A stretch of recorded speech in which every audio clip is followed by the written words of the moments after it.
Okay, welcome back everybody.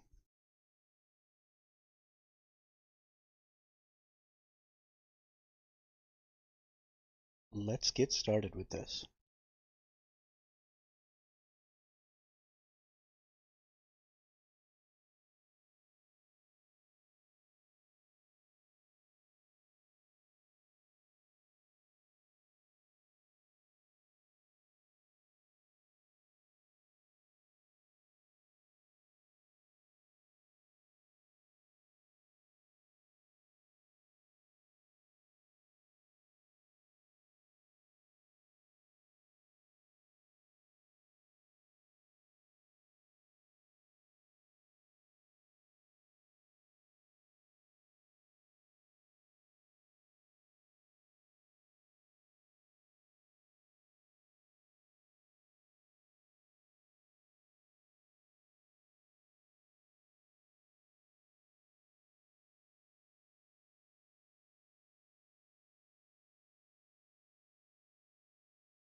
As always, just gotta make sure all the messages go out in all the right places.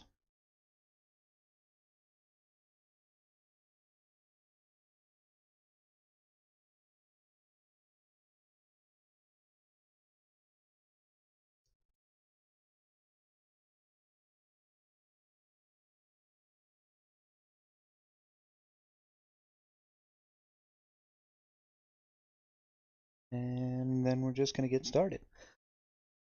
So the important thing that I want to do and talk about today is the potential of even current AI models, although they kind of have to work in tandem and it would be much more convenient to see just one model be used for this, um, is our ability now to create a language that doesn't rely on characters and text, but instead is completely visual.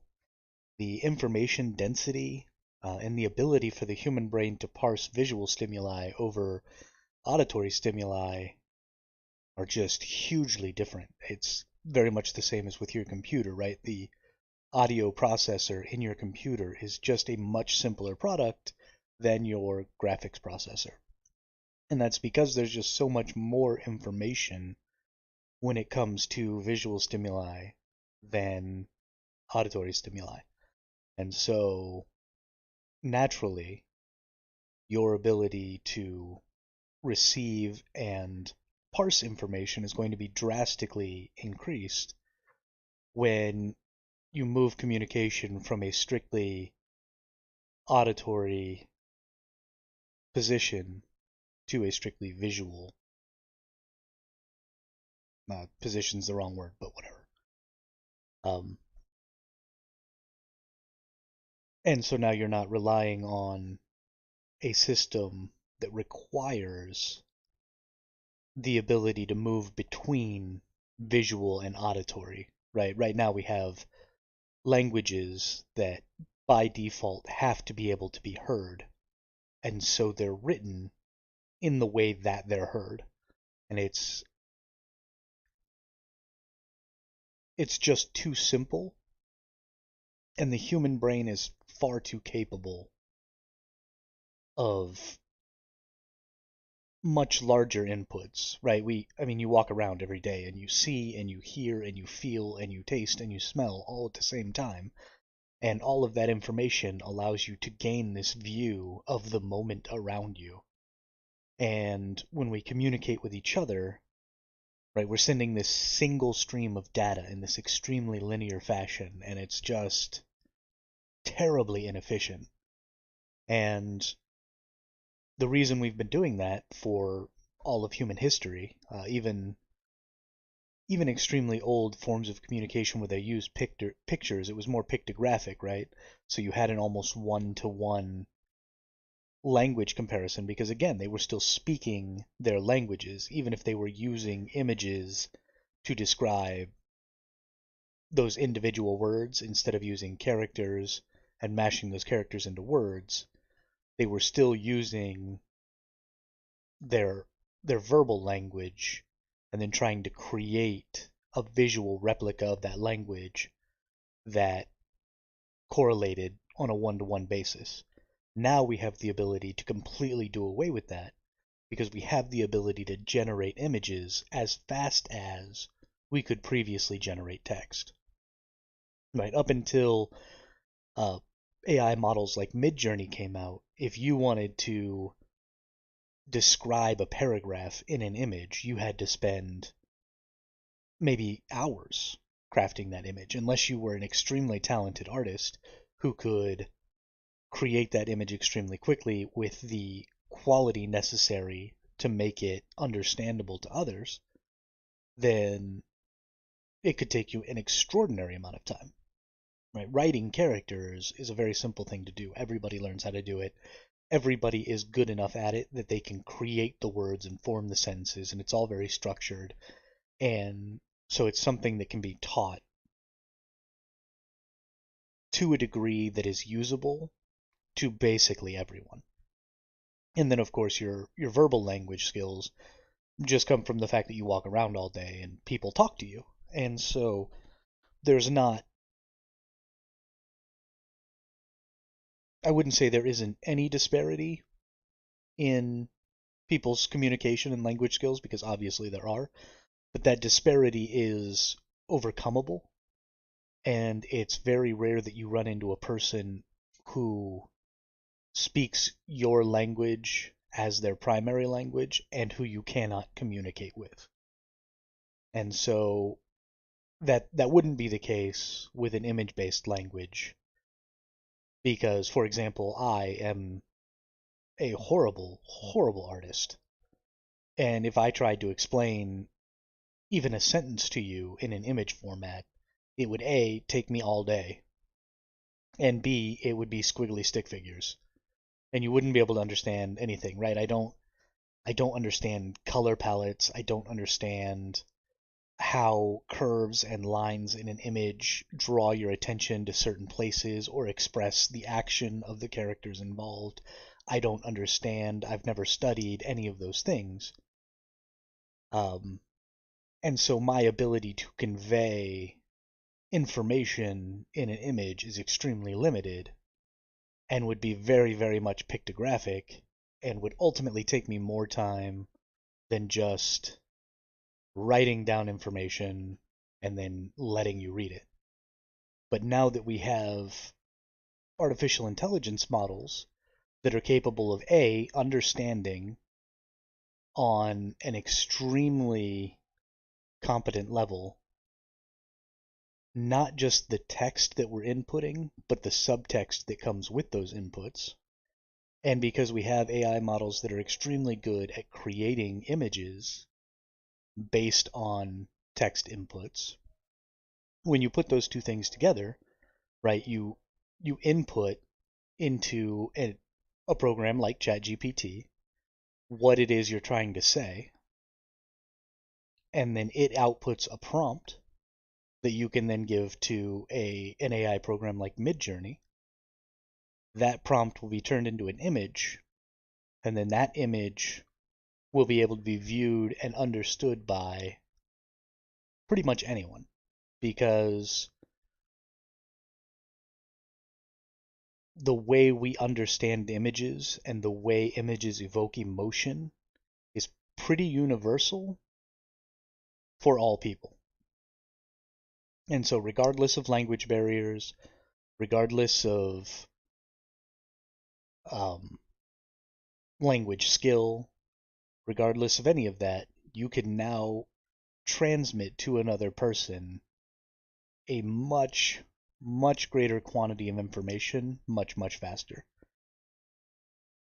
Now, ChatGPT is not specifically designed for creating prompts like that, and Midjourney and other AI image models are not specifically designed for creating images specifically for the sake of conferring information.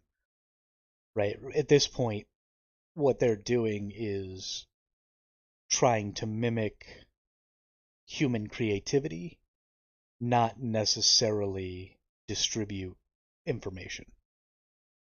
But even though they are not currently designed with this application in mind, together they make a pretty good show of it. And it's just something that I've been thinking about as I've been going through and creating this fictional world and thinking about, the stories that it's going to create. And there is an individual that I met about a week ago while I was, running around on ChatGPT Reddits and stuff like that. The individual's name is Curiosity's Edge, and he's doing a project called Novaverse. And I'm actually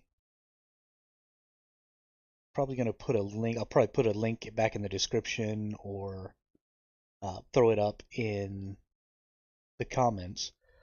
But what he's done is he's using the AI assistant ChatGPT to help him write a fictional magazine that takes place in a fictional universe.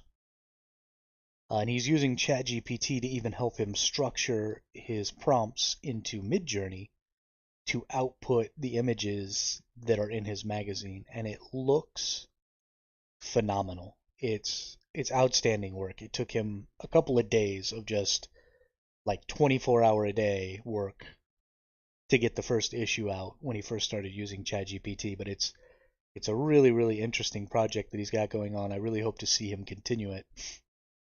And it's just because of the way he structured that, and because of the project I'm running on Discord right now, the Forever Adventures Library, where we're trying to write the continuous or the never-ending Choose Your Own Adventure books.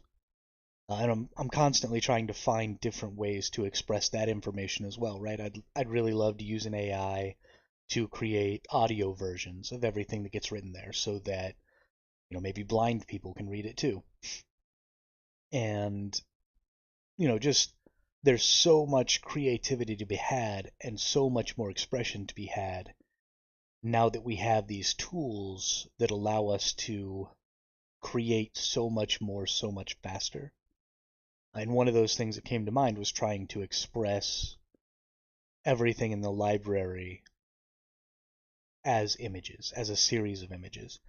And so we already sort of have this art form created, right? That's basically what a comic book is. It's a series of images. You get a little bit of text, right? Maybe some back and forth dialogue, banter. But for the most part, the action, um, the flow of the story is all developed through each successive panel, through each image. And so there's a lot of research that has gone into that, and also marketing, because we've had, for as long as you've had marketing via images, you've had people researching the best way to elicit specific responses in a person based on what they're seeing. So we already sort of have these art forms, and we've already sort of done a lot of this research. What does it take to convey information via image? And so now we just need to focus that research and focus that understanding on an AI model, and then tell it, as you recognize what a person is saying to you, generate an image that expresses that based on this data and this understanding and this knowledge that we have of how people interpret visual stimulus. And so I think that's going to be really the first just earth-shaking change that AI is going to do, is that it's going to give us this ability to now communicate in a very standard way, no matter who you're talking to, in an extremely fast way. I think even I underestimate the amount of information that an individual could take from a single image. Um, and I've been doing some practicing with ChatGPT, trying to understand what rules I might be able to give it for how it constructs the prompts that I would be giving to the image generation AI, and how how much information I can give it to try and get it to send a prompt out. And I've been giving it entire paragraphs, and it spits out a prompt for me and says, this is what I think would be best for that prompt. So I do need to do some more research into um, comic book artistry, into visual marketing, into those things. I haven't done a ton, and I'm sure that actually ChatGPT probably knows a ton about it. Let's find out. Maybe all the research I need to do is right here in front of my face already.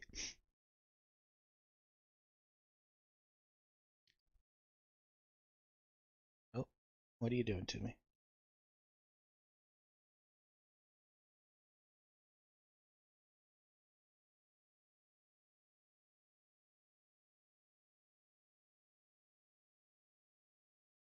Here we go. Well, even if you're unable to load history, can you talk? What do you know about visual marketing techniques? Visual marketing refers to the use of images, videos, and infographics and other visual elements to promote a product or service. Some common visual marketing techniques include using high-quality product photos on e-commerce websites and in ads, creating visually appealing infographics to explain complex information, using videos to showcase a product or service or tell a brand story, creating engaging social media graphics and posts, using virtual and augmented reality to give customers a more immersive brand experience, creating engaging and visually appealing email marketing campaigns, and using user-generated context to showcase happy customers using your product. Okay. Well, the one that's going to be most important to us actually isn't using high quality product photos. None of these really showcase what I'm talking about. Um, when I think about visual marketing, what I'm thinking about is like billboards, stuff that you're passing by real fast and you just need to get a dump of information. What the heck? Um, and that billboard conveys so much, and I know there's a science to the colors that they use and the way that they show lines on the image to draw your eye to specific places, and sometimes specific places in succession, so you're getting information in a specific order. All of that is extremely important. So, what is the science of creating billboard called? I know it's called something. Science of creating billboards is called out of home OOH advertising. It is a form of advertising that reaches consumers when they are outside of their homes. It includes billboards, street furniture, transit, and alternative forms of advertising. The purpose of out-of-home advertising is to reach a mass audience in a specific location. It can be used to promote products, services, events, and more. OOH advertising is a form of media planning and buying, and it uses various types of research and data to target specific demographics and locations, as well as to measure the effectiveness of the campaigns. OOH advertising involves a combination of creativity, strategy, and technology to create effective billboards and other forms of home advertising. This includes aspects such as design, copywriting, placement, and timing. Okay. Tell me about OOH design. OOH design refers to the design of out-of-home advertising such as billboards, street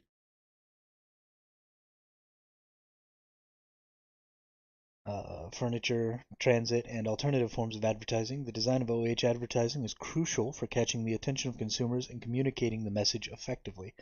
Some key considerations for OOH design include visibility. The design must be visible from a distance and be easy to read and understand. Impact. The design must be impactful and memorable so that it stands out and stays in consumers' mind. Branding. The design must be consistent with the brand's overall look and feel and include the brand logo, colors, and messaging. Simplicity. To the design should be simple and easy to understand with a clear message and call to action. OH designers often use software such as Adobe Photoshop, Illustrator, and InDesign to create the design. They also use specialized software such as Blender 3D Max and Cinema 4D to create 3D visualizations of the billboard or other OOH ads. The design process usually starts with a concept and a rough layout, which is then refined and polished. The design is then sent to the production company for print or fabrication. OOH design is a crucial aspect of out-of-home advertising, and it can make or break a campaign's success. It's the combination of creativity, strategy, and technology that creates an impactful and memorable ad. This isn't exactly what I'm trying to get at here. Let's talk about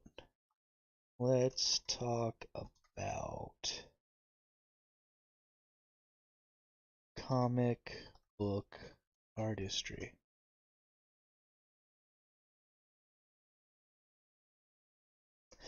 Comic book artistry refers to the process of creating the illustrations, layouts, and designs that are used in comic books.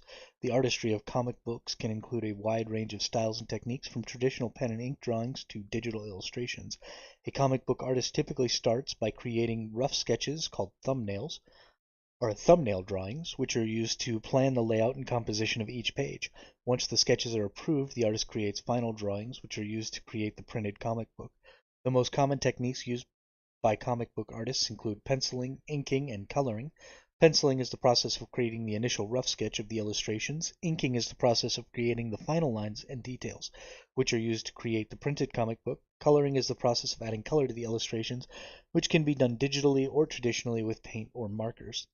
There are different styles of comic book artistry, from the classic Golden Age comics to the more modern and experimental styles. Some notable artists in this field include Jack Kirby, Steve Ditko, Neil Adams, Frank Miller, Alan Moore, and Brian K. Vaughan. Comic book artistry is a field that requires a combination of artistic skill, creativity, and attention to detail. It continues to evolve as technology advances, allowing new ways to create and distribute comics. Okay, so this is a lot of what I'm talking about here. Primarily, when you read a comic book, you get this panel of images on a page. And that panel of images is primarily where you get most of your story from, right? Your action happens there, your emotion happens there. Really, the only thing that happens in your chat bubbles is the dialogue.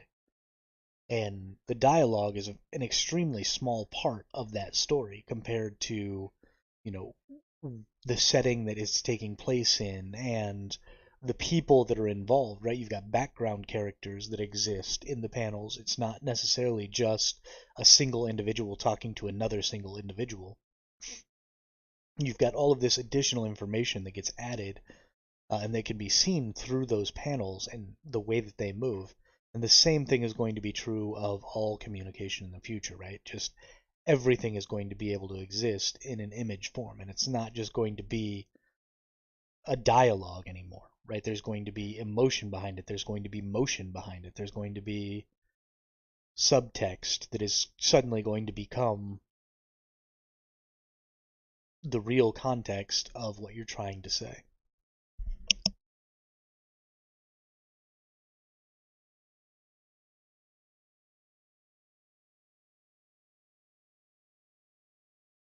So let's go back over this and see if it throws anything out that we might layouts and illustrations. So let's talk about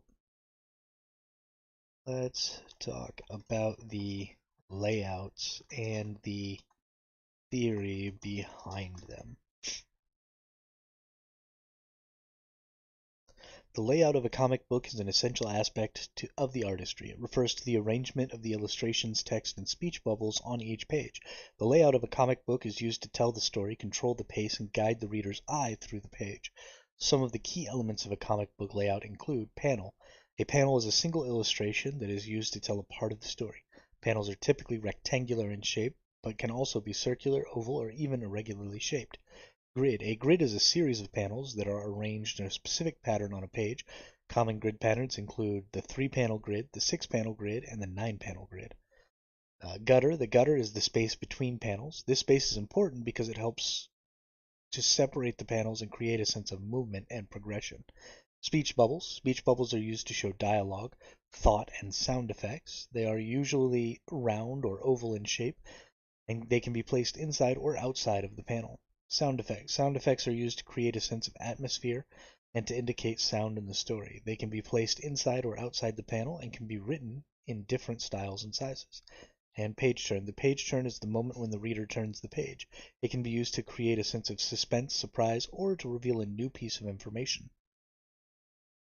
Comic book layouts can be used to create different effects such as tension, movement, and pacing. The use of different panel sizes and shapes, as well as the placement of text, speech bubbles, and sound effects, can all be used to manipulate the reader's perception of time, space, and emotion. The theory behind comic book layouts is based on the principles of visual storytelling, composition, and design. These principles are used to guide the reader's eye through the page to create a sense of movement and convey the story in an effective and engaging way. Okay, here we go. Principles of visual storytelling. That is something we really want to tell me more about the principles of visual storytelling. Thank God I don't have to know how to spell, and ChatGPT knows what I'm talking about. The principles of visual storytelling are a set of guidelines that are used to create a narrative using images and other visual elements. They are used in many forms of visual media, including comic books, graphic novels, film, animation, and video games. The main goal of visual storytelling is to communicate a story or message in an engaging and effective way. Some of the key principles of visual storytelling include show don't tell. This principle is about using visual elements to convey emotions, actions, and information rather than relying on text or dialogue. This is very much what we're trying to express here. Unity. Unity refers to the idea that all the elements of a comic book or visual story should work together to create a cohesive and unified narrative. This is also very interesting. So, the more I read some of this, the more it occurs to me that we aren't necessarily going to be looking to condense all of the information into a single image, and that, as with comic books, it's not just about each individual panel, but the flow of those panels is part of the information that you're receiving. And so that's going to be an important part of using ChatGPT and Midjourney as a sort of visual language, right? You're going to have to find some way to help ChatGPT understand where the breaking points in what you're saying are so that it can create prompts accurately for the image generating AI to create not just the right images, but the right order of images and images that have breakpoints at the right point to help the flow of the story. Contrast is used to create visual interest and to guide the viewer's eye through the story. It can be achieved through the use of different colors, shapes, and textures. So this is going to be an important aspect here as well, is contrast, because we still, human beings, parse information very linearly. And so even if we're using an image-based communication system, we're still going to need to move through the image to understand what the image is trying to say. That probably won't be true forever because the language you speak changes the way you think. And so generations of people in the future growing up with image-based communications are going to adapt their thoughts and the way they parse that information so that maybe that linear movement through an image won't necessarily have to happen. But definitely for the first generation or generations of people who adopt a more image focused form of communication, that linear motion. Yes, like McDonald's spends millions to find out what shade of yellow makes people hungriest. That's absolutely true. I'm glad you brought that up. My introduction to these concepts was actually through marketing. Not that I ever worked in marketing, um, but just I was curious how they came up with the things that they wrote on billboards and stuff. Um, and so, yeah, that was sort of my first introduction to the concepts as well. But I like the idea of looking into comic books over advertising, because while I think advertising is much better at manipulating a person's emotions, I think that comic books and mangas and stuff like that are much better at driving a person through a story. And that's more what we're trying to do than we are trying to manipulate a person's thought. And so I think researching comic books is actually going to yield a lot more value because honestly, the best comic books, you could take the chat bubbles out of them, and I think you would still mostly understand the story.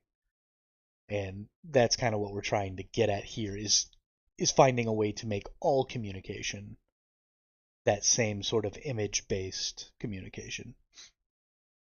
Balance. Balance refers to the arrangement of elements in a comic book or visual story. A balanced layout helps create a sense of stability and order. I think this one goes a lot with unity, right? Trying to keep everything in the same format, um, and not changing like color palettes and stuff like that too drastically, because I think that a shock like that would convey maybe too much emotion. Um, I don't know. I mean, I would have to see some images that I felt like were not in balance to really understand why I thought they weren't in balance. Again, this is not a field of research I've ever looked into before. I am not an artist. As a matter of fact, I'm like the worst artist on earth probably. But just looking through this stuff, and later I'm going to try and develop some prompts, not necessarily for the art AI, but something that will get ChatGPT creating prompts in the right manner so that an art AI could generate the images I was really looking for. Next, we've got proximity. Proximity refers to the placement of elements in relation to each other. It is used to create a sense of connection and continuity between different parts of the story.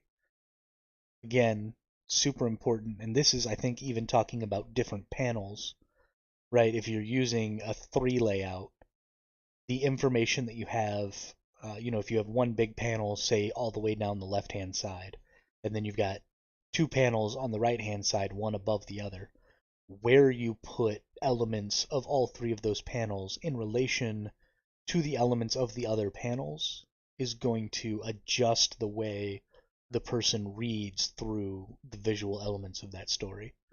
And so that's going to be extremely important. And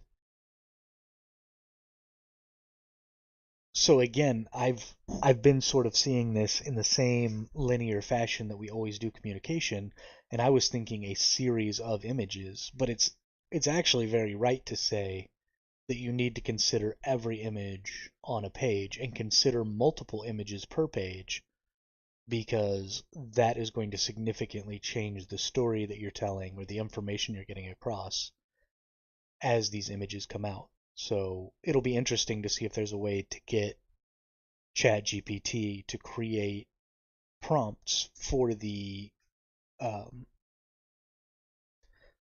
the image generating AI to see if ChatGPT can be smart enough to correlate individual elements of different images together.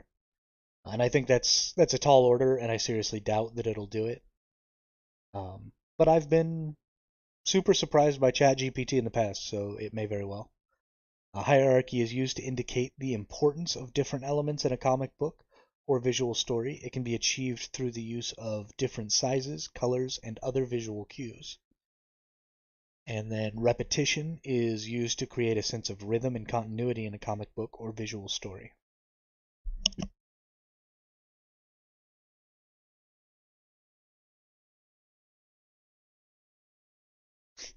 Sorry, throat got dry there. So, visual storytelling is a process that requires a combination of creativity, skill, and knowledge of the principles of visual design. It allows the artist and storyteller to convey emotions and meaning in a way that words cannot. And this is just absolutely what I'm talking about here. Convey emotion and meaning in a way that words cannot. It is such a more data dense way of communicating than words ever will be, right? Text and words are just the worst way to transmit information from one person to another. And so as we learn to develop an image-based form of communication, it's going to completely change the rate at which humanity can consider everything. I mean, imagine how fast you can read a page of text, and that page of text could just be describing a forest to you. And then imagine how quickly you could understand what that forest looks like just by looking at a picture of it. You're talking a second versus a minute. That's 60 times faster you could parse that information. And so everything could be done that way. You could be communicating and understanding 60 times more information all day, every day. And like I said before, it has been completely impossible for humankind up to this point to conduct everyday communication this way, because up until this point we have not had the ability to generate images fast enough to make it worth using images to provide information. And so we've been extremely focused on maintaining our written and spoken language because that's the most consistent way we know to communicate with each other. But it's just not going to be that way anymore. And so let's see if we can get the AI to write a story for us. Write the first paragraph of a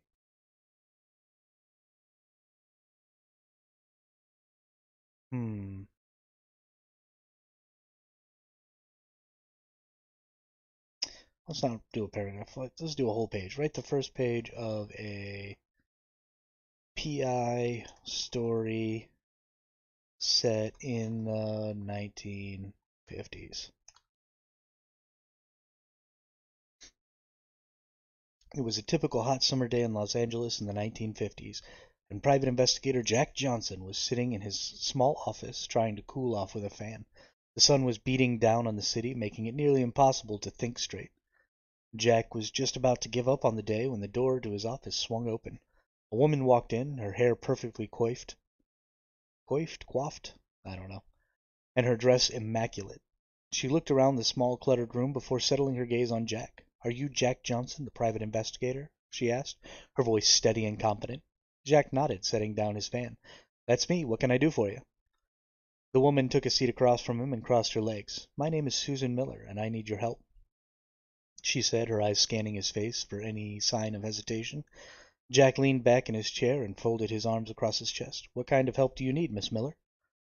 "I need you to find my husband," she said, her voice cracking with emotion. "He's been missing for 3 days, and the police aren't doing anything to help me. I think he's been kidnapped." Jack leaned forward, intrigued. "Tell me more about your husband. What's his name, and what does he do?" "His name is George Miller, and he's a successful businessman," Susan said. "He's been involved in some shady deals lately, and I think that's what got him into trouble." Jack nodded, taking notes on a small pad of paper. do everything I can to help you, Miss Miller, but I'll need some more information before I can start the investigation." Susan gave him all the information she had, and Jack promised to get started right away. As she left his office, he couldn't help but feel a sense of excitement. This case had all the makings of a real thriller, and he was just the man to crack it. Okay, so now what I want to do is I want to open up another chat, and I want to tell the ChatGPT AI that anything I say to it in quotation marks, it needs to give me out a prompt that I can then give to an art AI and see if that art AI can generate the panels that I want. So we're going to start with something really simple. We're just going to tell it to use the concepts. We're going to tell it to use the principles of visual storytelling to generate the prompts. And then we're going to give it just the first paragraph that it wrote here. We're going to see what sort of prompts it can give us, and then we'll start with the Stable Diffusion AI because there's a free. Here we go. There's a free version of the Stable Diffusion AI that I'm fairly fond of, and that gives pretty good results. So we're going to start with that. We're going to see what it spits us out, and then maybe we'll throw some of the prompts into Midjourney, which generally takes a little longer to produce the images, but that I just recently started with, so I still have some free uses there. And we'll see what those things can produce for us and see if we have any hope of making it any better with the AIs available to us now, or if it really is something that's going to need to be specialized in the future. So first thing we want to do here is in this chat, when I give you prompts, I want you to take anything in quotations and generate a prompt for an image AI using the principles of visual storytelling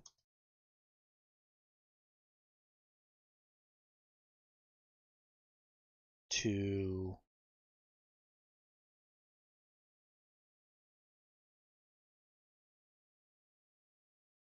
we'll just say using the principles of visual storytelling. Certainly, I'd be happy to help. Please provide me with the text you would like me to include in the image AI prompt, and I will do my best to generate a visual storytelling prompt based on that information. Oh, actually, I need to change this. Do not include text in the image prompts.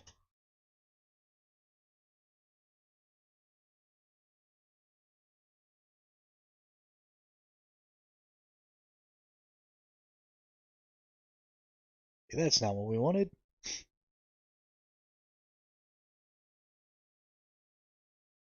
Generate a prompt for an image. Okay, we'll put an image AI that does not have text using the principles of visual storytelling.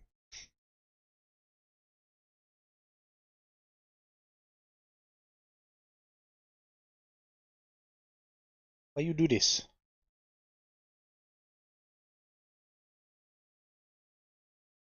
Okay, well, we're just going to have it stop generating. We're going to go back down here. We're going to get the first paragraph.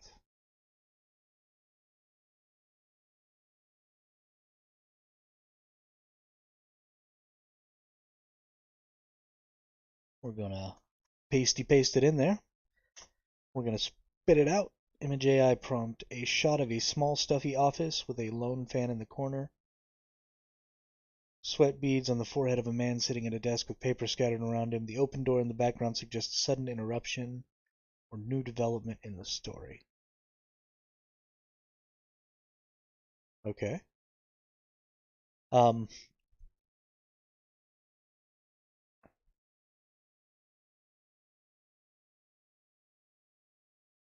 I would like more detail. This is sort of where I'm falling short here is I want the image prompt to have more detail about relative sizes, about color, about shapes, about the relationship between objects in the image, right, where they're placed. And I don't know the best way to generate rules for ChatGPT to make its prompts in that way. So we're going to copy this. I'm going to take it over to Stable Diffusion. I'm going to drop it in there and see what it gives me, but I'm not super hopeful.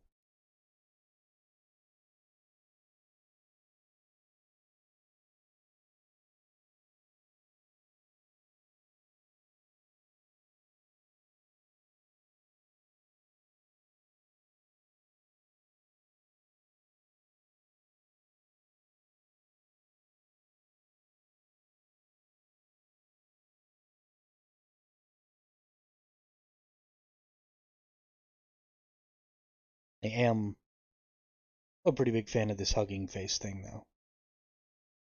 It's actually what I used the image of the leather-bound book with the sort of double seaming infinity sign was made by this AI. I feel like this image is almost more about an office worker than it is a private investigator. Maybe some of these folders could say private investigator, but more than anything it says office worker to me, and really really bored office worker.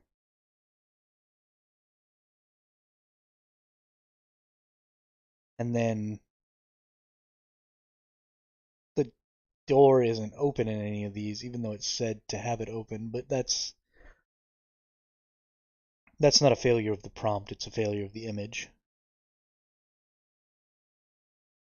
But our first thing here, I mean, it was a typical hot summer day in Los Angeles in the 1950s. The private investigator Jack Johnson was sitting in a small office trying to cool off with a fan. The sun was beating down on the city, making it nearly impossible to think straight. Jack was just about to give up on the day. Actually,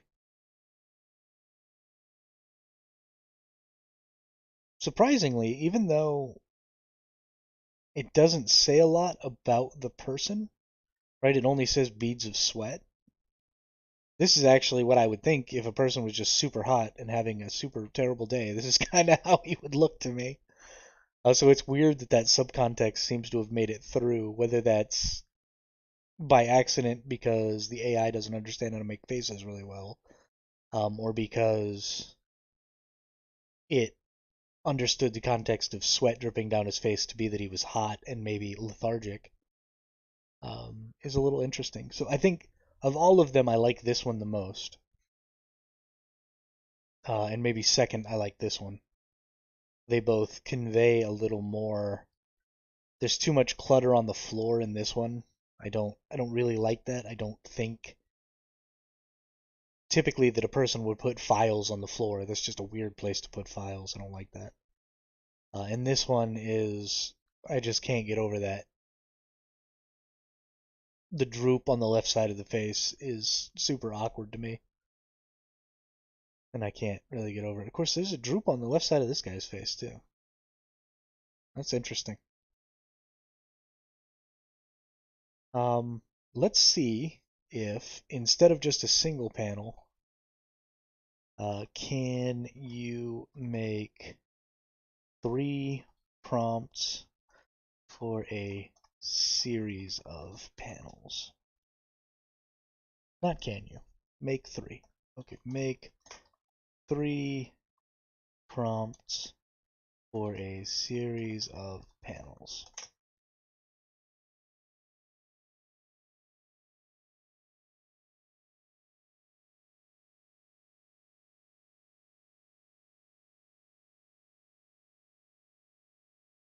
gonna tell me I can't do it. Sad day. Oh, hey, panel one. A wide shot of a bustling city street with people of all ages and walks of life going about their day. In the foreground, a young woman with a determined expression is seen, making her way through the crowd, her destination unknown. Interesting. Panel 2, the young woman from panel 1 is now sitting in front of a large building, staring up at it with a mix of awe and appreciation. The building is grand and imposing with a sign that reads City Hall. Oh, okay, so it's just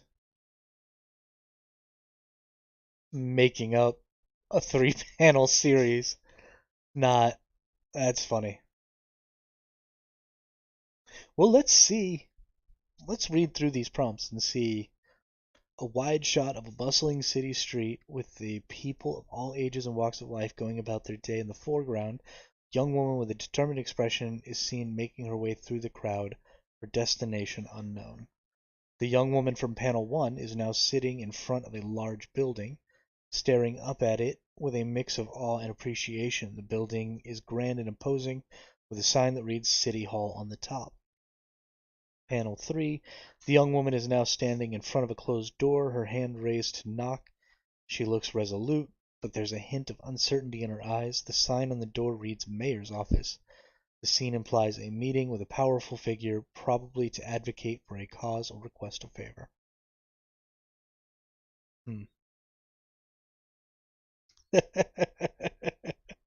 The floor is the largest desk in the home. That's funny.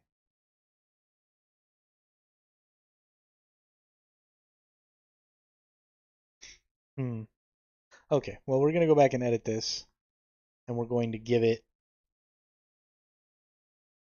the prompt that we had already given it. And see if it can't make us 3 panels that way. Panel 1, a close-up shot of a man sitting at a desk, sweating beads on his forehead, looking frustrated and overwhelmed by the papers scattered around him. The fan in the background is blowing in his direction, providing little relief from the heat. A medium shot of the open door in the background with a shadowy figure standing just outside. The figure is dressed in a suit and carrying a briefcase, indicating that they are possibly a client or colleague.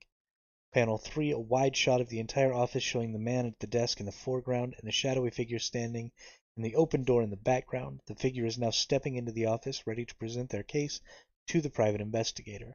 The papers on the desk and the fan in the corner suggest the urgency and importance of the situation.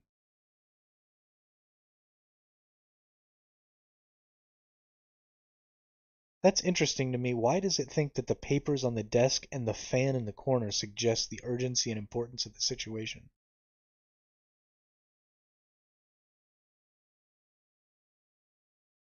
I don't know, but I think I'm going to run all 3 of these through the AI just to see if I feel like there's any sort of continuity. Because while ChatGPT maintains some understanding of the context of previous inputs, this other image generating AI does not. So any context for previous images has to come from the prompt. And so that will actually be a pretty huge sticking point in a storytelling format.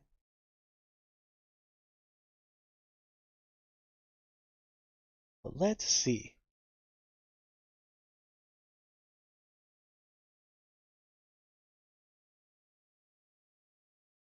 Okay. I like this one the most because even though the papers in the background sort of seem like they're just falling out of the sky, um,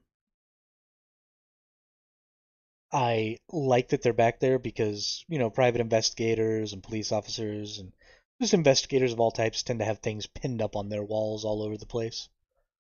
So I think I like this image the best.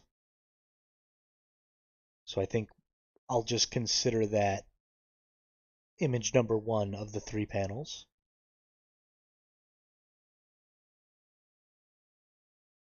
And honestly, I think this really gets across what we're trying to get across here, right?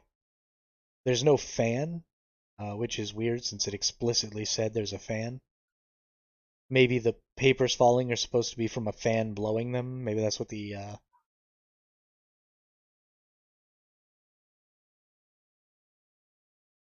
yeah. Yeah, and that's a big part of trying to get this to work is trying to understand how to get ChatGPT to do it. Because the image AIs, I mean like Midjourney for example, creates exceptional images, but all of your context is having to come from the prompt written by ChatGPT. So ultimately you'd want the two to sort of be a singular AI and to be able to deal with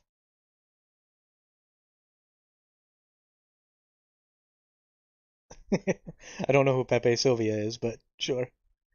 Um, you would want it to be able to deal with a longer prompt or a series of prompts like ChatGPT now can, but you would want the image AI to do that. So you would sort of want the conversion of the prompt that ChatGPT is writing for you, and then you having to copy paste that into the image AI. You'd want that to happen in the background, and then you would just write text story, and then it would just output visual um, visual data. But I think that this is actually a pretty decent image for that first little bit. I mean, we're just doing the first paragraph here. It's only a few sentences, and the first paragraph is just about this guy being hot, and he definitely looks super annoyed and hot right now. And I mean, it would be better. So there also sort of needs to be some context from later in the story that is being utilized here in the story as well, because it doesn't say that he's an AI or a PI.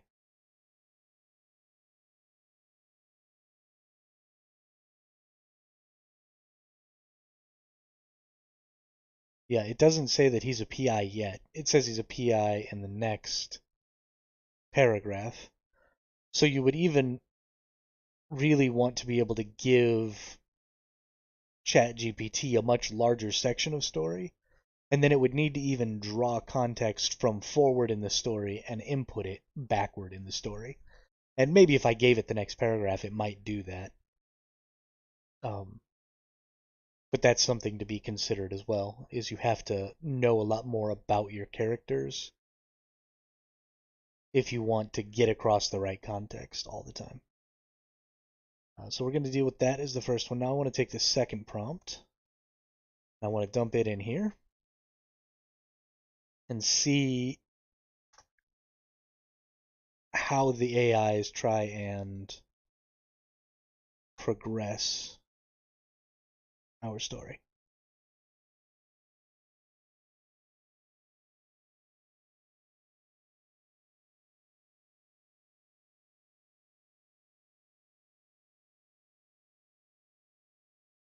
Got to get a drink.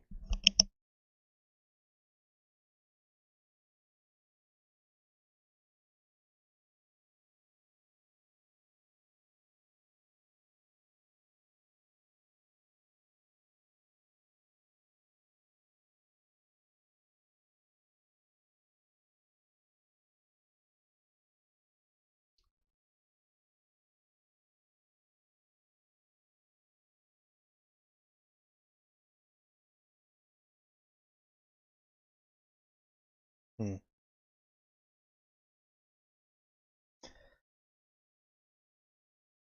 Again, we.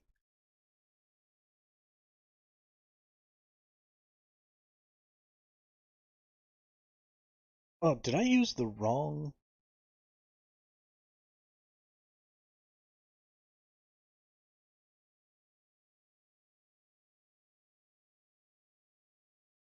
Yeah, I totally used the wrong input. I told it to make three prompts out of its one prompt instead of making three prompts out of the first paragraph. So we're going to keep going. I want to look at the other prompts, but that's why it assumed that this person was a guy. Oh, no, it just assumed that he was a guy, but the the prompt never said that it was a woman like it is in the story. So again, that's some context that we need from further forward in the story to be drawn back to this point. Um, These images would kind of progress our story. We don't see the private investigator here, so you might mistake this panel for him leaving his office instead of entering, especially because you're seeing the back of the person and not the front of them. So I don't think that these panels would work extremely well in the context of our story. But let's pop the last one in here real quick just to see what it gives us, and then we'll actually go back and get it to generate 3 prompts with the actual text of the paragraph instead of its own original prompt, because I apparently am not smart enough to copy paste.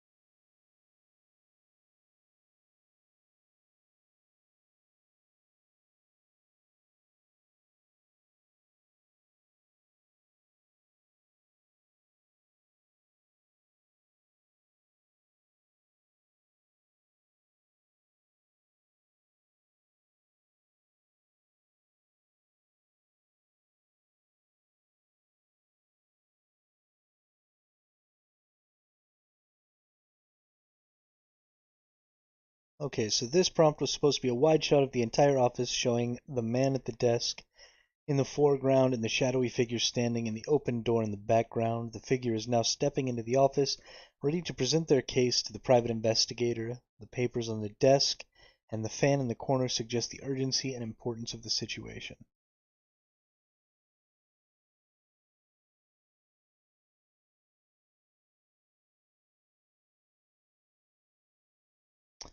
I think I like this one the most,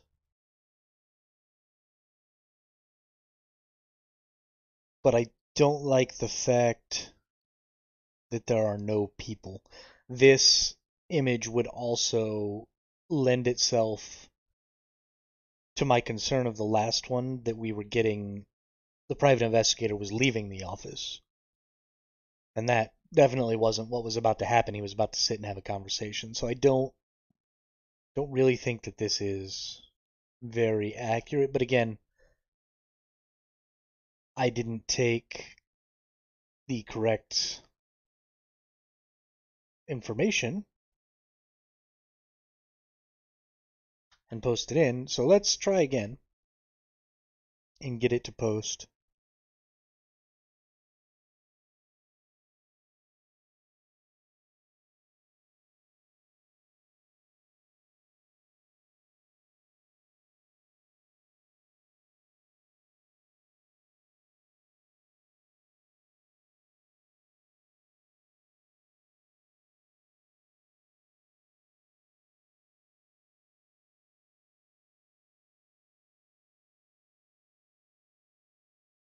What?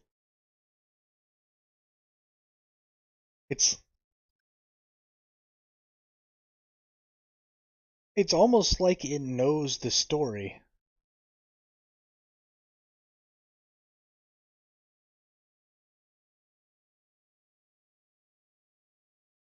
Because it gave us the exact same prompt that it gave for the entire first paragraph. And then it gave us 2 more prompts. A, it knew that the person who came into the office was a woman. And then B, so it sort of jumped ahead. This is really strange. Make 3 prompts. We're going to change this. Make 3 prompts for a series of panels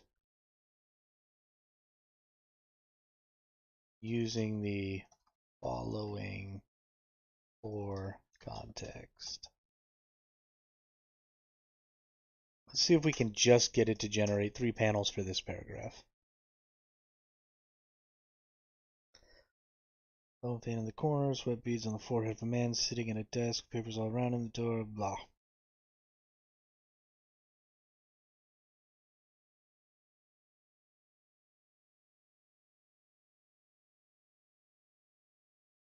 Okay.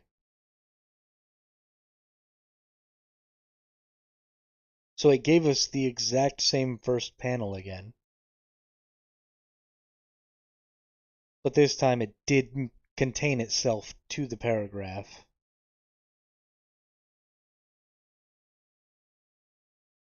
I also like this second image, right? So we got a shot of the small office with the door being swung open in the background, suggesting an interruption. And then the next panel, which this would make a really good 3-panel story, right? Just the office, confused Jack, and then the woman standing in the doorway. And this could even be set up where, like, this could be the entire right-hand panel, and then these 2 panels could be on the left-hand side, one above the other. Because there's no words to read or anything like that, right? This whole image could just kind of come together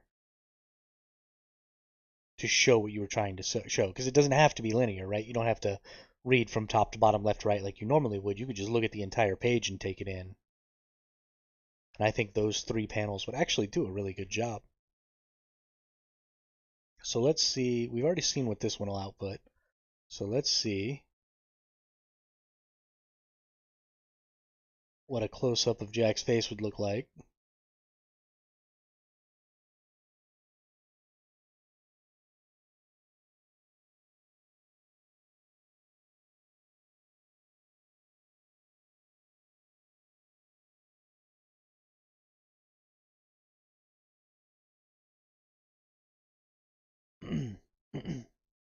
But I am very happy with the way it structured these 3 panels this time.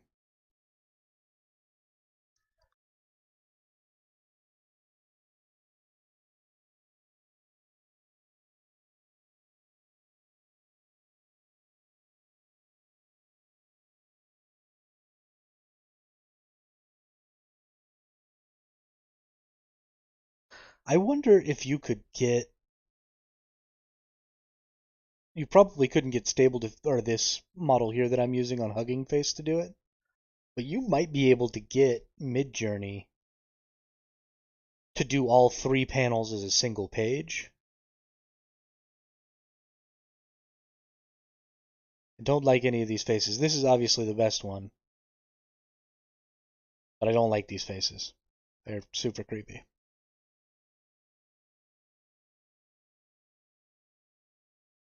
And then let's see what it gives us for this. Definitely Midjourney would be a better model to be using. It's much, much more powerful. This Stable Diffusion 2.1 demo is good, and I think is good enough to decide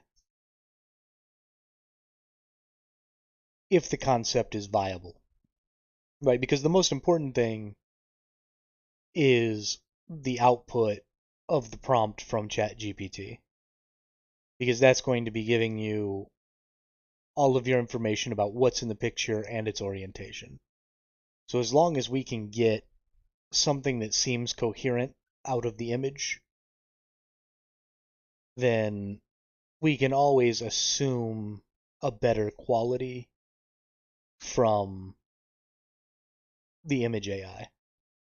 We don't necessarily have to see that quality up front. I very much like, even though we haven't expressly said anything, full body shot of a mysterious woman standing in the doorway dressed in sleek vintage outfit. Okay, so it did. With a kind of smirk on her face, Jack's expression suggests he recognizes her and is immediately drawn in by her presence. So just with the word vintage, it gave us kind of a 50s looking style.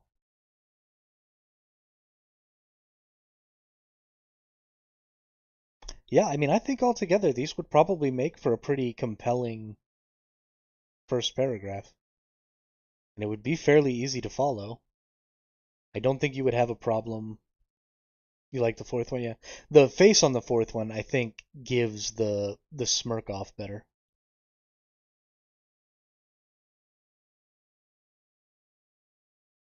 And this is the only door that really looks like a door. This is kind of a weird double door thing. This is like a Picasso door. I don't know what's going on over here. There's another door over here. I don't really know. And this image is a little wonky. But again, we're not necessarily concerned with the quality of the images because we know that there are better image models out there that are going to produce quality images. I mean, I've got um, this is my or not stable diffuse. This is my Midjourney account, and while I was practicing with some of this, I took a paragraph from something somebody wrote on the Discord and had it turn it into this. So image quality isn't really a concern because we know for a fact that we can get stuff like this out of one of the models. So as long as the necessary elements are there, then we're good to go. I think because we're getting all of these browns and blacks, comes specifically, I think, from the word vintage in um, this particular prompt had the word vintage in it, and so obviously we got these black and white almost images. And so that is something that we would want to carry through the entire story. And so again, that's one of those context things we need ChatGPT to know, if I say this, I need to say it every time. So that's interesting. But I'm actually pretty happy with that 3 panel setup. So now what are some other things? Obviously, just telling it to use the principles of visual storytelling wasn't enough. We might need to straight up define those principles.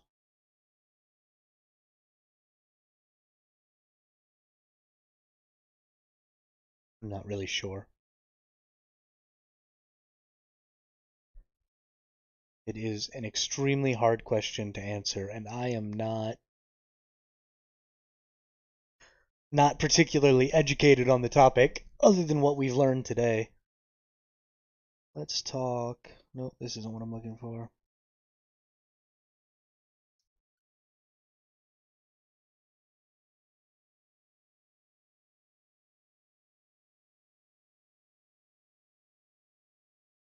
Let's ask it to specifically look at proximity, hierarchy, and repetition. Repetition is one of those ones that will help us maintain context from one panel to a next. So proximity, hierarchy, and repetition will be specifically something we tell it to focus on. So let's go back up here, and then we'll put such as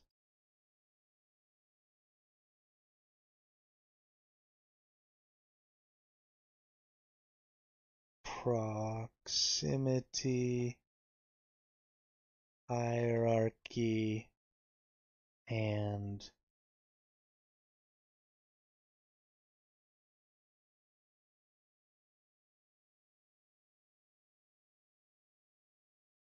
was it consistency? Once again, super happy I don't actually have to know how to spell.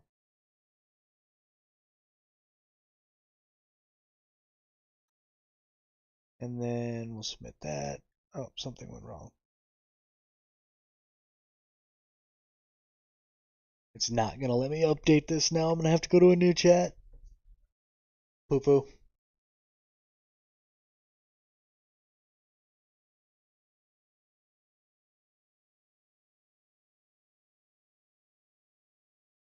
Poor chat GPT. So many people doing so many things. Let's go back over here. Let's look at this again. Proximity, hierarchy, repetition. That was what I wanted.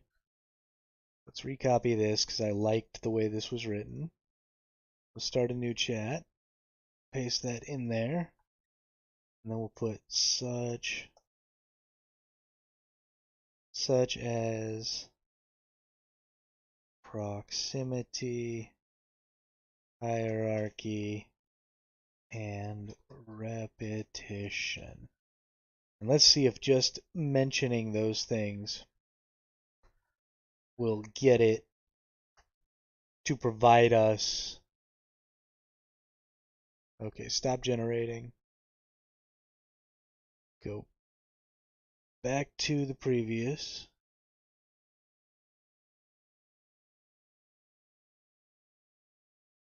Oh, where's my new chat? There it is. All right.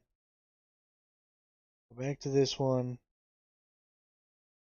Get our prompt. Get it to make 3 prompts. Now that we have a totally clean slate, maybe it'll give us something a little different here. Oh, make 3 prompts with the following information. Let's see.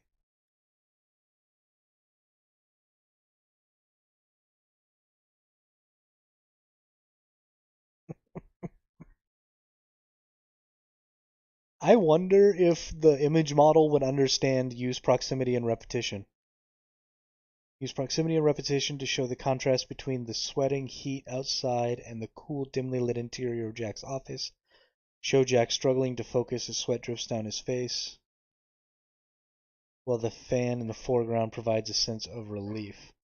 Show Jack's growing frustration as the heat continues to take its toll on him, using repetition of imagery such as the fan and the sun streaming through the window to drive home the oppressive nature of the weather. Show Jack's mind drifting as he struggles to focus on his work. Use proximity to create a sense of tension as the door to Jack's office suddenly opens, breaking the monotony of the heat. Show Jack's expression of surprise and intrigue, hinting at the potential for a new case to be brought to his attention. So,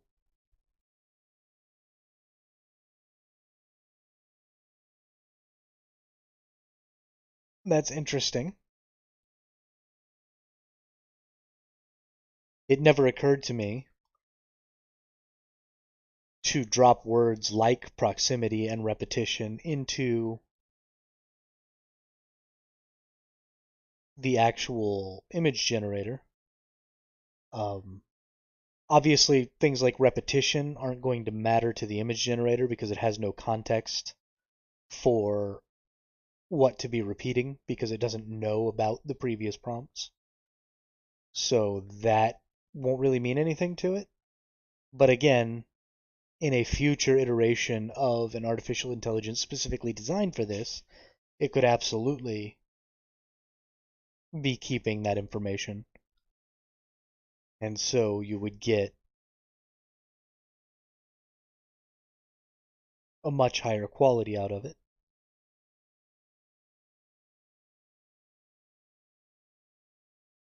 It keeps not generating the fan. I think that's just a failure of the model itself. But it's actually doing a pretty decent job in the expression and posture of the characters to express that sort of lethargy generated by heat. And I'm actually really surprised at that. Oh, I guess there's a ceiling fan here.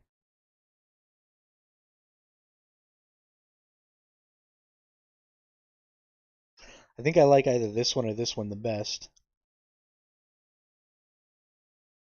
But it's interesting that these words proximity and repetition didn't mess up the AI. I honestly expected that those two things being included were going to cause this image to come out really abstract. Let's copy this and paste it in here and see what we get.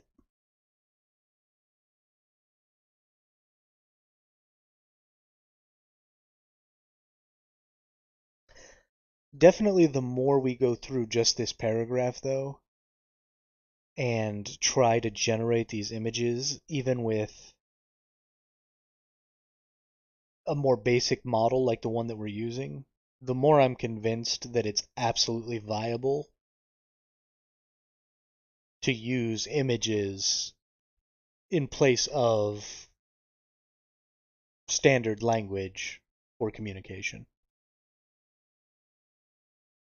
It's it's very obvious to me that somebody who was much more educated in the concepts of visual storytelling, and then somebody who was also much more educated in writing these AIs and working with them would have significantly better outputs than I'm having.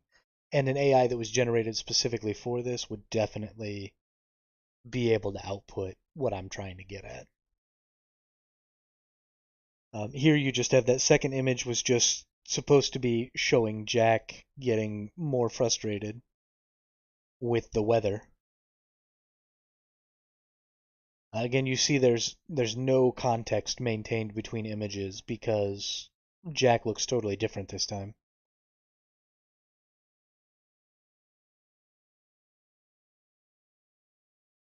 I like that the the AIs are trying to use the window as a way to express the heat outside. And you've got these sort of yellow tints.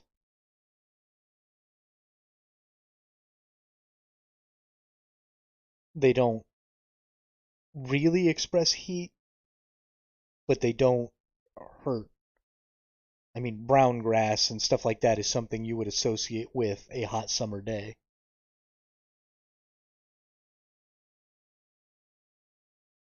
So I like to see that there's an effort to express more than just physically what's going on, but also to try and express physiologically what's going on. Whether it's doing it really well or not, the effort is the important part there.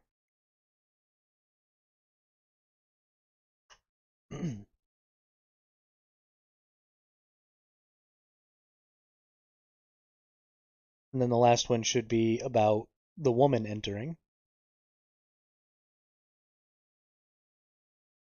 I think this is going to be the hardest prompt. It's a lot of information sort of happens in this last prompt. The first three sentences are all about the fact that it's hot, and then the last one is sort of where everything comes to a head in this paragraph.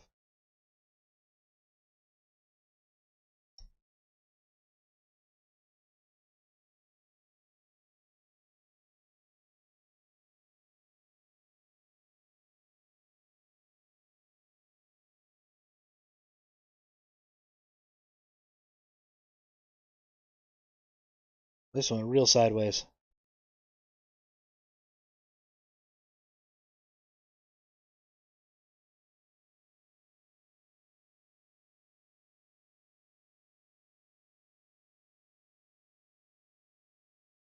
We're just gonna have it do that one again. That was that was not what we were looking for.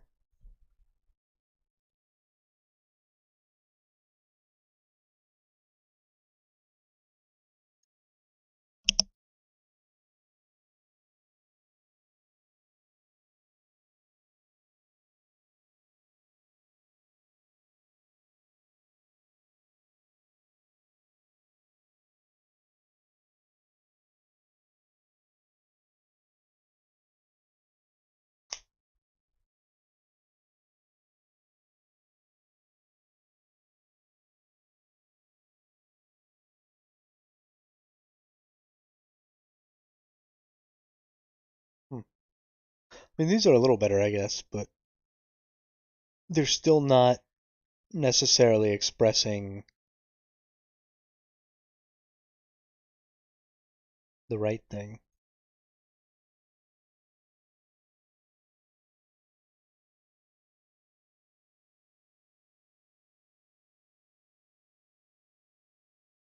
Hmm.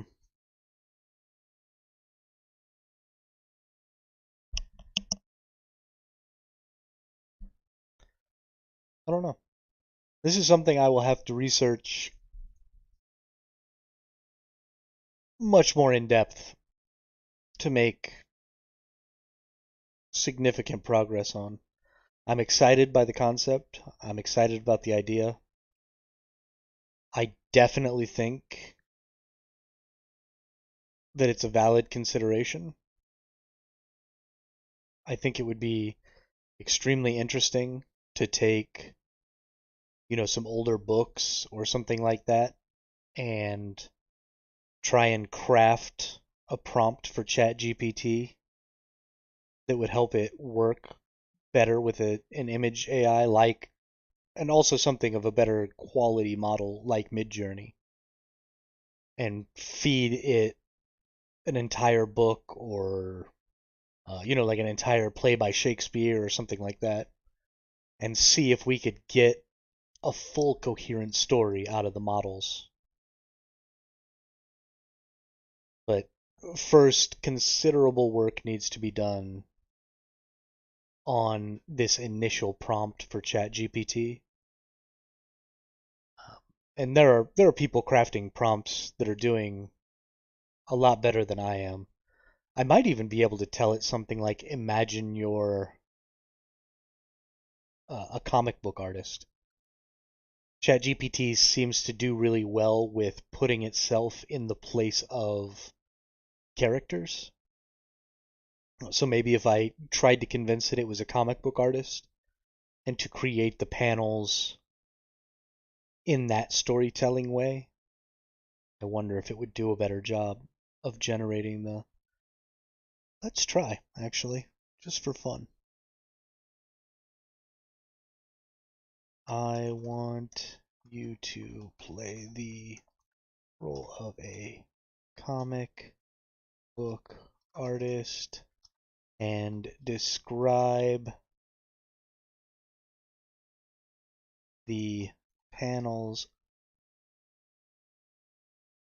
and describe what I put in quotation marks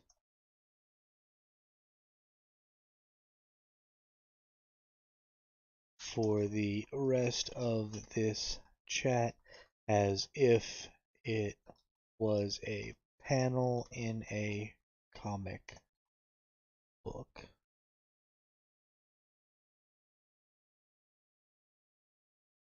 Oh.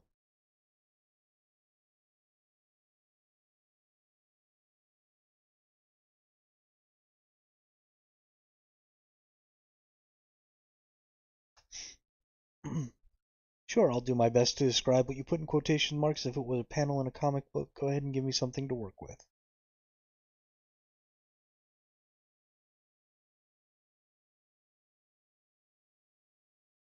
Alright, let's see what you got. Panel 1, a bird's eye view of a small, rundown office in Los Angeles. Sun is shining through the window, casting a harsh light on the room.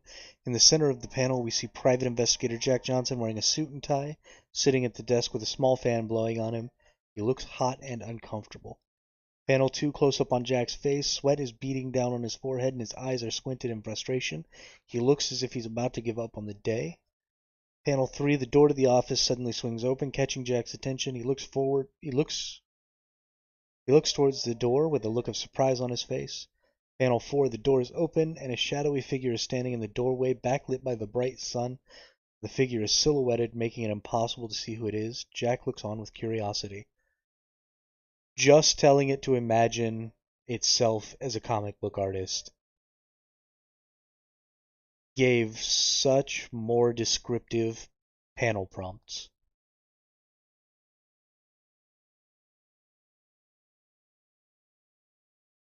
Also, it created 4 panels instead of me having to ask it to create 4 panels. It's incredible how well ChatGPT recognizes and plays a role. That's insane.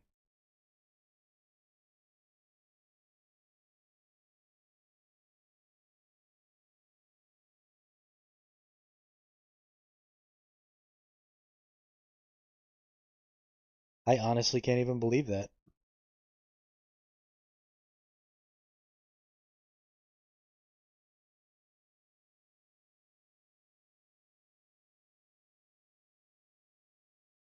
I even kind of messed up in my prompt and told it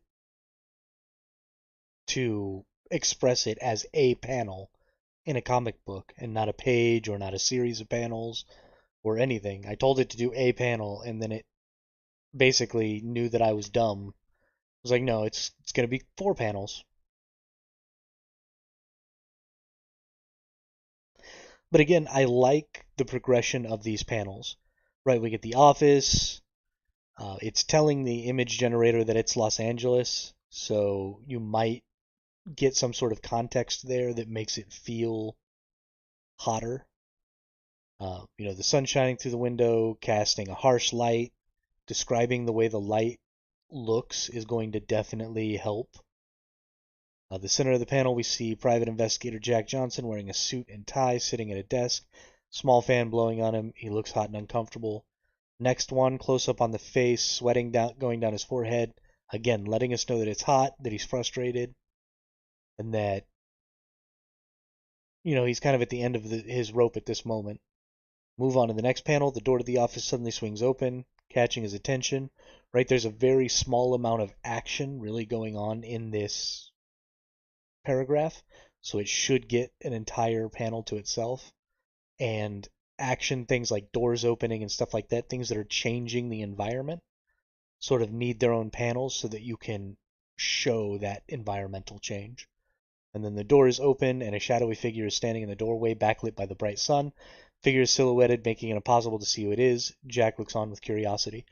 Again, we haven't said who this person is, and in previous attempts at this, it has made up the character for us and told us that it was a woman or whatever. But here we've just got shadowy figures silhouetted, backlit by the sun. Don't know who it is, but this is creating, like one of those storytelling elements was telling us, it's creating this tension that's going to want to drive us into the next page. And we got so much more out of what it's trying to do with these panels just by telling it to play this role. Okay, this has a pretty hardcore. I really like this one. This one really hits the spot for me. The fact that it told it to pull out to a bird's eye view. Again, I don't see the fan, but this desk is really cluttered. There could potentially be a fan there, and I'm just not seeing it. I can blow that image up, I guess.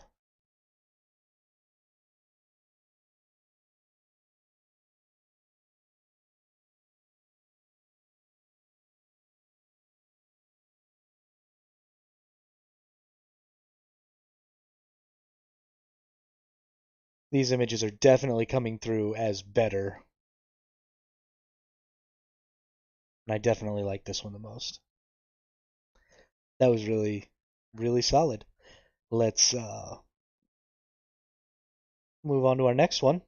This one's going to just be close-ups again. It's probably going to be super creepy because this particular AI model is not great with faces. And so close-ups are just going to be a little wonky and nightmare fuelish.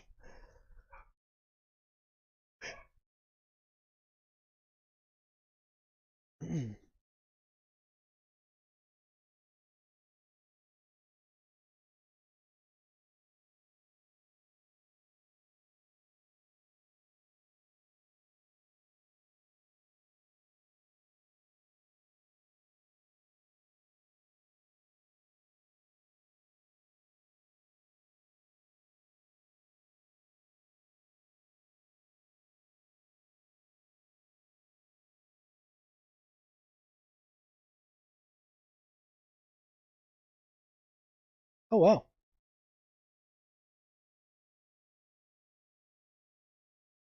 These are not nearly as nightmare fuelish as the ones before.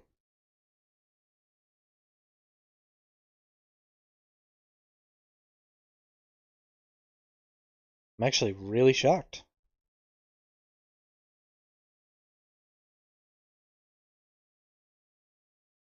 Our beads of sweat are a little meh, but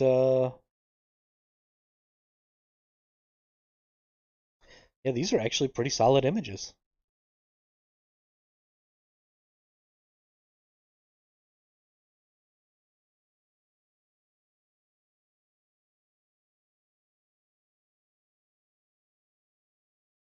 All right, let's move on to panel number 3 here.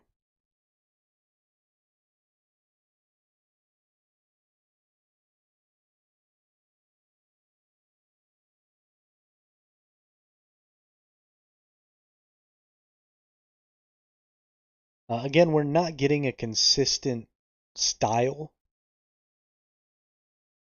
out of the images. Um, so that is something we would probably have to expressly tell ChatGPT is to choose a style and stick with it, and expressly tell the image generation AI that it was going for this style.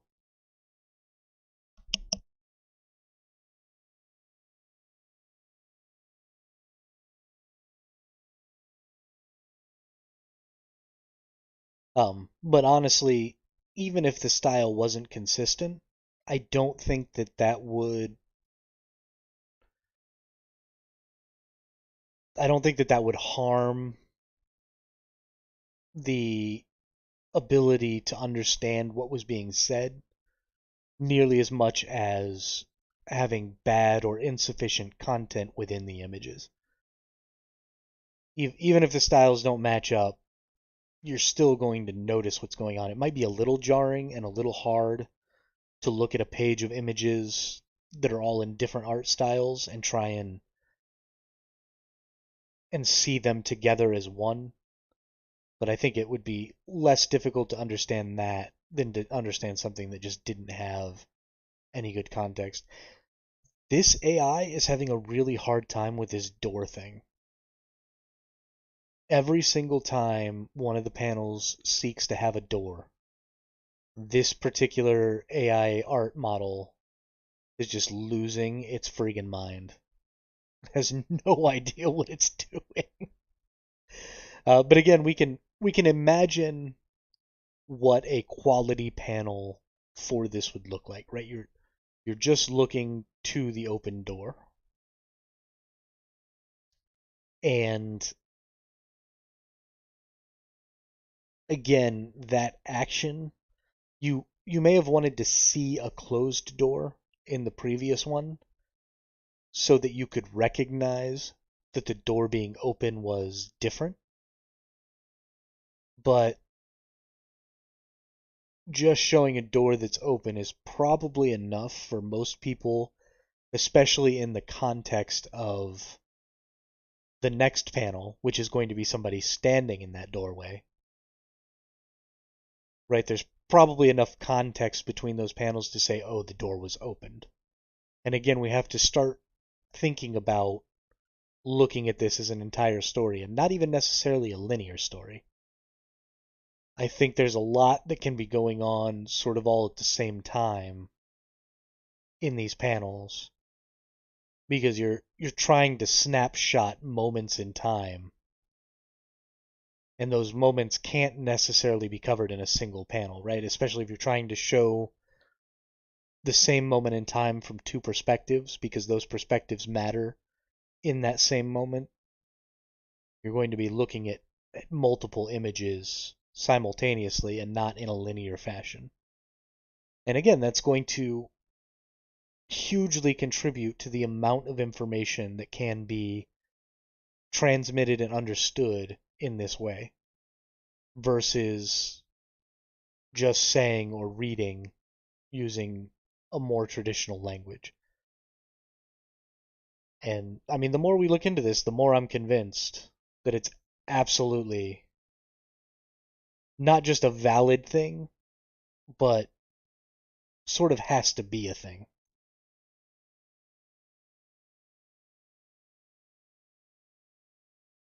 All right, and our last image, hopefully because this one includes the door still, things aren't too wonky. It's asking for both Jack and the silhouetted figure to be in the image. I would have probably liked to see this coming from a bird's eye view again. Or at least some sort of asymmetric view, or isometric view, sorry, not asymmetric.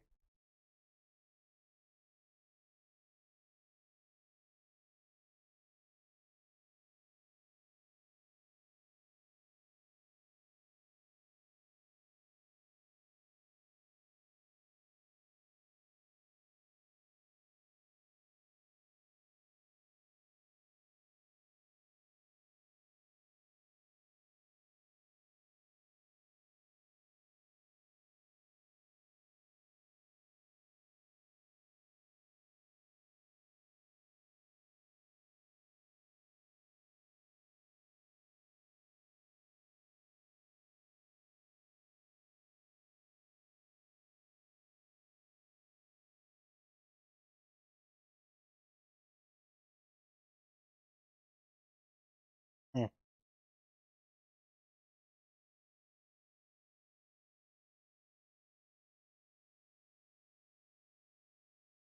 Let's see, how does this,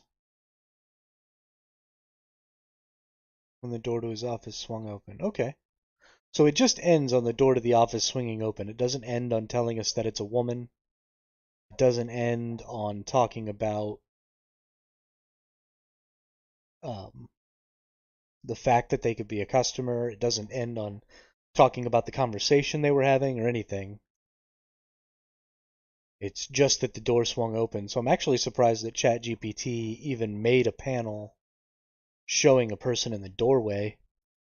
And that's very interesting. I mean, like we talked about before, that's very interesting for the storytelling because it creates that tension that's going to move you forward to the next page of the story. So even though these images are not particularly good or even in the style that we're looking for, actually this image is kind of in the style of the first image. So we've got some continuity issues with styling, and we've got some quality issues because of the model we're using. But I think these four panels together make for a pretty compelling paragraph. And I think you could absolutely understand what was going on for this paragraph from those four panels. Right? Because all we're getting is it's a typical hot summer day in Los Angeles in the 1950s. The private investigator Jack Johnson was sitting in his office, trying to cool off with a fan. The sun was beating down on the city, making it nearly impossible to think straight. Jack was just about to give up on the day when the door to his office swung open. That's all we're trying to express. In the first image, we had the bird's eye view of his office, him sitting there at his desk, tons of paperwork and folders and stuff spread out all across his desk and another desk next to the door. Obviously, looks like a private investigator's office, or I mean, it's some sort of office. It might be a little bit biased for me to say that it looked like a private investigator's office because I know that it was a private investigator's office. But I think that particular jumble of stuff made it seem that way. Then the close up on Jack's face, again, just trying to get a feel for the way the private investigator feels in that moment. I think that was good for the story. The door to the office suddenly being open, again, we talked about action needing its own panel because this is the only action really going on in the story. And showing that the door is now open is likely to give the person the impression that that just happened. And then, obviously, with the next image being a person standing in the doorway, definitely we're going to see that that door being open must have been for a reason, right? We're not just showing the open door, we're showing that somebody opened the door. And again, all of that context together really comes together to make this paragraph fairly easy to understand. And again, it's the difference between how long does it take you to read this paragraph and how long would it take you to parse that information if you just looked at a page with these four panels on it. And how much more information could we potentially put in those four panels, and how much subcontext is being added without us even really noticing it. Right? the state of the office, right? The fact that there was just stuff all over the desk and stuff all over the place, while it wasn't explicitly said in any of the prompts, adds a lot of subcontext to our understanding of the characters. And so the more specific we get the AI to be when it's generating its prompts for the image AI, then the more potential we have to be adding even more and more and more subcontext to these images to inform our reader more about the characters that they're observing. So there's a lot of really interesting stuff going on there.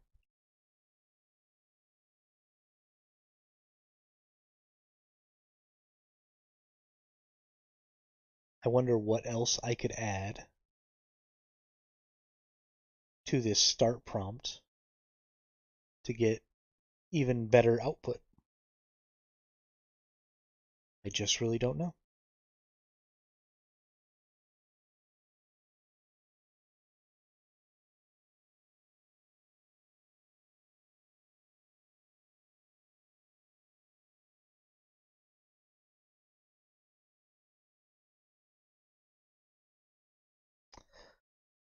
And because I just don't really know, I think I'm probably going to call it for the day.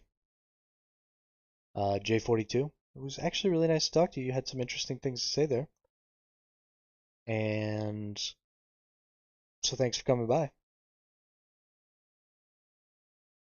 I may stream some more again tomorrow. It may just be about building this world. Because now that I can see that there's really some potential to turn it into a video or into a visual thing.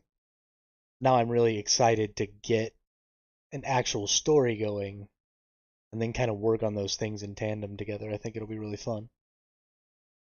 So we might just do some world building tomorrow, try and get these chats to a point where I can start actually generating real story with them, and then look to get involved with maybe the mid journey AI and get it to pump out some images for us, and see if we can't work on this initial prompt a little bit, try and get it into a better position.